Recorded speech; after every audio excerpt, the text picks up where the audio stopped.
Welcome back, class 10th. Today we are going to learn class 10th geography, chapter number 4, that is agriculture. Agriculture किसे कहते हैं? सभी लोग जानते हैं। एग्रीकल्चर कहते हैं खेती को, ठीक है। तो अगर हम टोटल इंडिया की पॉपुलेशन को 3 पार्ट में डिवाइड कर दें तो इसके 2/3, ठीक है ना, 3 में से 2 हिस्से, इतनी पॉपुलेशन हमारी काम करती है एग्रीकल्चर से जुड़ी हुई है, ठीक है।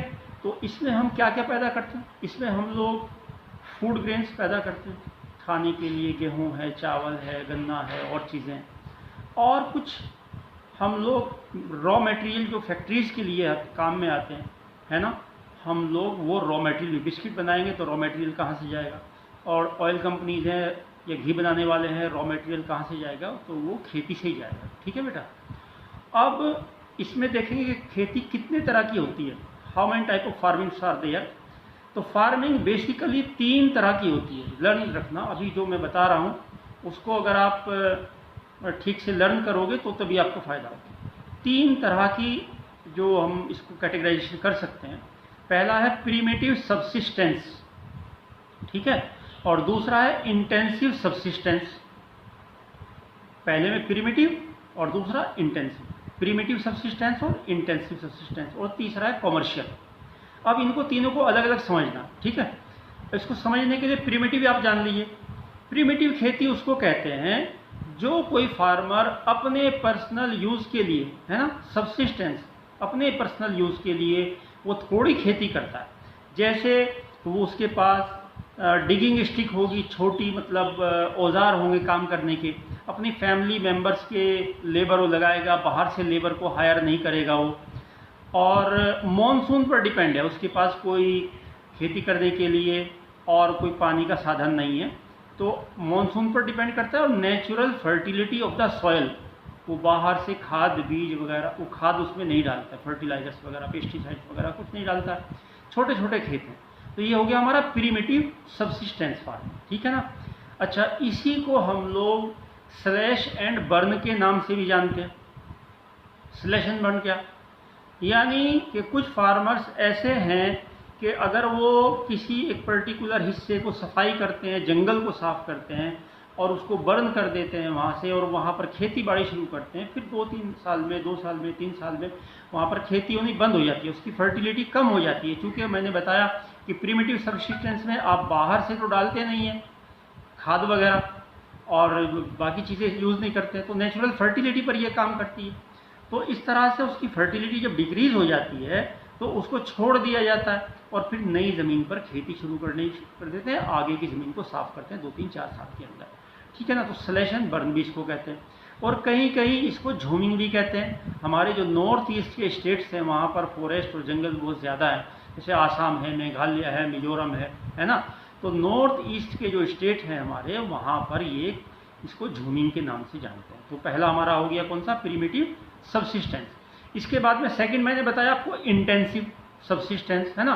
तो इंटेंसिव में फ़र्क क्या रहेगा, बहुत ज़्यादा बड़ा खेत नहीं है, लेकिन ये ऐसी जगहों पर हम ये खेती यूज़ करते हैं लोग जहाँ पर पॉपुलेशन बहुत ज़्यादा है ना, और लेबर आसानी से मिल जाती है, तो बाहर से लेबर हायर कर लेते हैं, और इसमें जो बायोकेमिकल फर्टिलाइजर्स वगैरह हैं वो हम ज़्यादा इनपुट करते हैं, इरिगेशन भी इसमें इस्तेमाल करते हैं, तो ये हमारा इंटेंसिव हो जाता है। इसमें आउटपुट प्रीमिटिव के मुकाबले ज़्यादा है, क्योंकि हम इसमें पानी भी दे रहे हैं आर्टिफिशियल तरीके से, बारिश पर, मानसून पर डिपेंड नहीं है, जैसे कि हम लोग प्रीमिटिव में इस पर डिपेंडेंट थे मानसून पर। तो यहाँ पर ये बारिश के अलावा हम लोग पानी भी दे रहे हैं और हम लोग यहाँ पर फर्टिलाइजर्स का भी यूज़ कर रहे हैं, लेकिन लैंड ये भी छोटी ही है और ज़्यादा प्रोडक्शन देने के लिए हम ऐसा कर रहे हैं। तो ये इंटेंसिव सब्सिस्टेंस हुआ। अभी तक 2 बताई, एक बताई मैंने प्रीमिटिव और दूसरी बताया मैंने क्या, इंटेंसिव। प्रीमिटिव छोटी होती है, इंटेंसिव क्या होता है, ज़्यादा फर्टिलाइज़र और ज़्यादा पानी वगैरह टेक्निक यूज़ करके उसको करते हैं। अब तीसरा हमारा कॉमर्शियल फार्मिंग।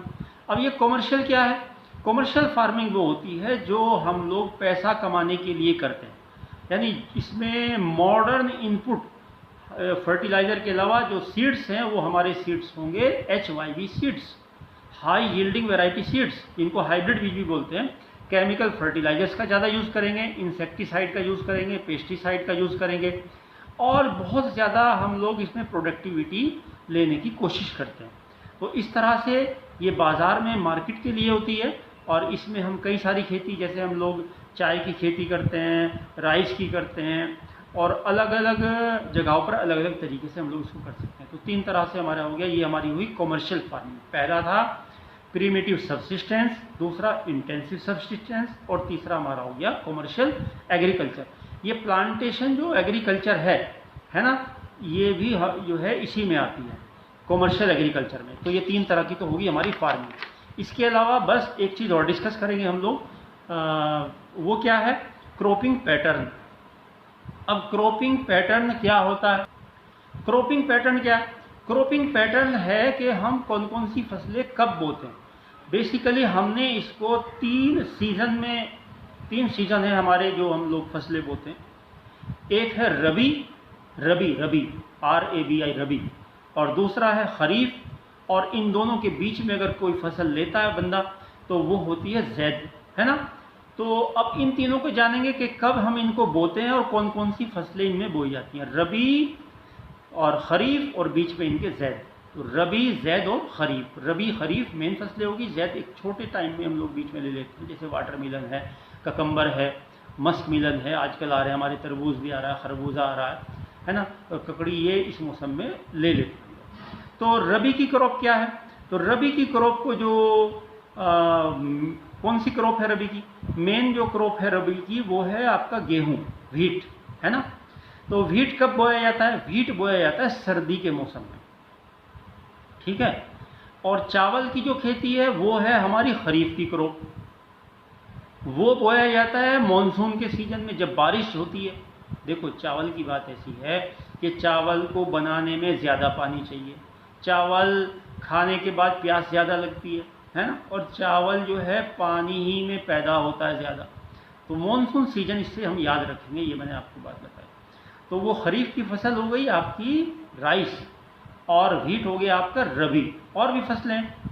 तो इसमें क्या क्या है? व्हीट के अलावा इसमें बरले, है ना, यानी कि जौ, ग्राम यानी कि चना, मस्टर्ड यानी कि आपकी सरसों वगैरह। सरसों और गेहूं तो मिला करके बो देते हैं कई बार खेतों में। अगर जो फार्मर्स हैं, जो लोग, जो बच्चे जानते हैं खेतों में, वो समझते हैं कि गेहूं के बीच में सरसों मिला करके बो देते हैं। तो ये आपका हो गया व्हीट और मस्टर्ड और ग्राम और चना वगैरह, ये आपका रबी की। अब सीजन सर्दी में, सर्दी का सीजन कौन सा हो गया?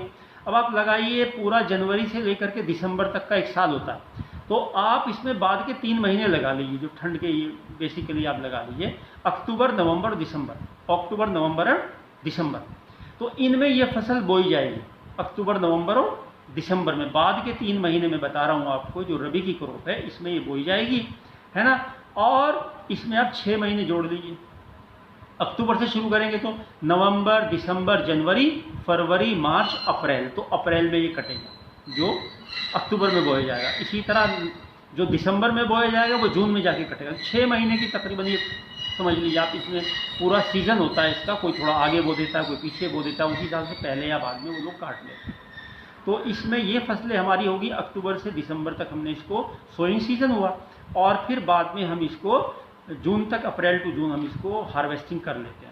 तो ये फसलें कहाँ कहाँ होती है ये भी जानना चाहिए। हमने जाना इसका मौसम क्या है, तो मौसम सर्दी का मौसम हो गया, महीने मैंने आपको बता दिए, हार्वेस्टिंग सीजन आपको बता दिया, है ना, और कौन कौन सी फसलें वो बता दी हैं। पर इसमें ये चीज़ आप जान लीजिए कि ये कहाँ कहाँ पर ये होती है। तो कहाँ होती है? बेसिकली यहाँ पर आपके उत्तर प्रदेश में हम लोग तो गेहूँ ज़्यादा खाते हैं, है ना, तो हमारे यहाँ ये खूब बोई जाती है।